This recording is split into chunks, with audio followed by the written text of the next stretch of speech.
Posani కృష్ణమురళికి bail మంజూరైంది. పోసానికి bail మంజూరు చేసింది Guntur CID court. చంద్రబాబుపై అనుచిత వ్యాఖ్యల కేసులో బెయిల్ మంజూరైంది. సిఐడి కేసులో బెయిల్ మంజూరు చేసింది గుంటూరు కోర్టు. పోసాని 5 కేసుల్లో అరెస్ట్ అవగా అన్ని కేసుల్లో ఆయనకి బెయిల్ మంజూరైంది. త్వరలోనే జైలు నుంచి పోసాని విడుదలయ్యే అవకాశం ఉంది. ₹1,00,000 పూచీకత్తుతో 2 షూరిటీలు ఇవ్వాలంది కోర్టు. 2 వారాలకు ఒకసారి సిఐడి రీజనల్ కార్యాలయానికి వచ్చి సంతకం చేయాలని నిబంధన విధించింది. విచారణకు సహకరించాలని ఆదేశాలు జారీ చేసింది. జగన్ పరామర్శించకుండానే విడుదలవుతున్నారు పోసాని కృష్ణమురళి.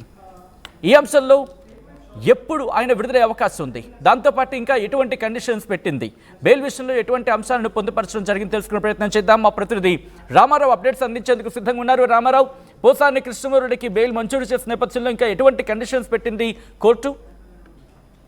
సచిన్, ఏదైతే పోసాని కృష్ణమురళి మీద సిఐడి అధికారులు నమోదు చేసినటువంటి కేసుకు సంబంధించి ఈ రోజు కోర్టులో విచారణ జరిగింది.